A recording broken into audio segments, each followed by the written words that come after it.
for the parts, and, you know, all wanted to be a part of it.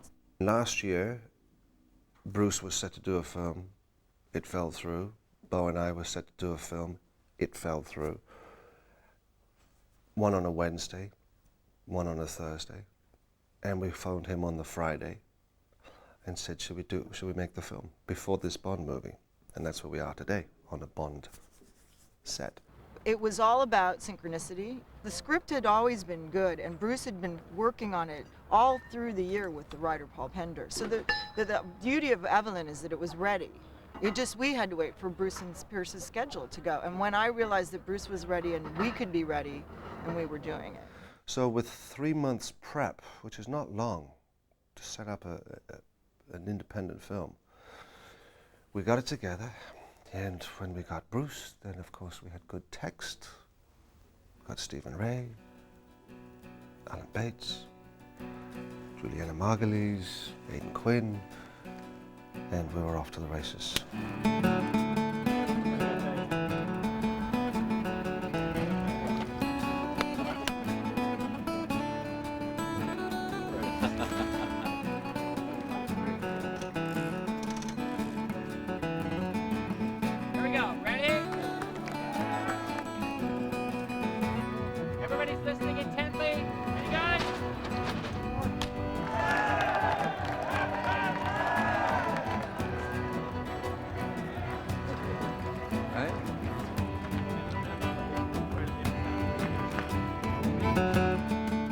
Three weeks into the shoot, the press gang are eager to know how things are going on the set.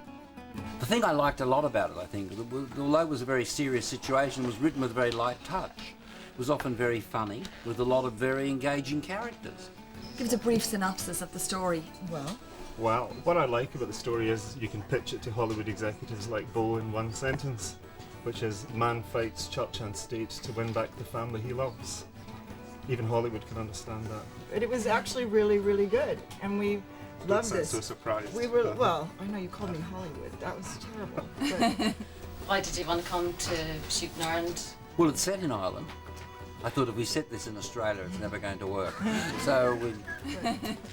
Thank you. Thank you. That was the investor. Have to be nice.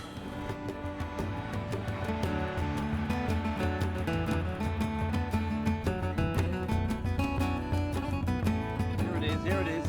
Legal history has been made. Then you zoom.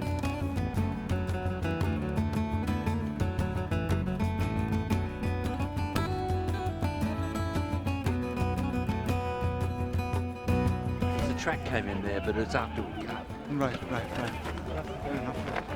Good. I think the first thing was the script, obviously, and that it was based on a true story. It's a really heartfelt, warm, inspiring story, I think, for people to be able to sit and enjoy a film, but also bring them inspiration, hopefully, if they're having the same kinds of things happening in their lives. I thought this is really a story about Desmond Doyle, an ordinary guy who did a remarkable thing.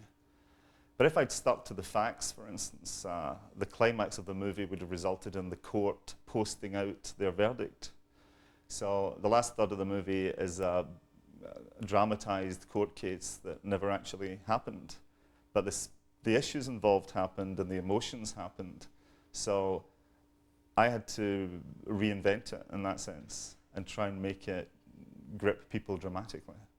To make the story come alive, Paul had to trawl through the newspapers and court transcripts of the time, as well as speaking to people who were actually there, leading to some surprising conclusions. It was important for me not to portray the orphanages as dark satanic mills, you know, not Dickensian melodramatic places of evil and iniquity, because I spoke to quite a few people who'd been in orphanages, and although many of them did have bad experiences, and my heart goes out to them, many others remembered the good times, remember the sunshine and the gardens and feeding the hens and, you know, the great dining halls and the friendships they made. And they remembered good nuns. Many of them remembered the good nuns as well as the bad. You know, the Catholic Church has had a lot of bad publicity recently, but there are many, many good people trying to do God's work. And it was important in Evelyn to try and give a balanced and an honest picture of life as it was for the people in those institutions in that time. It doesn't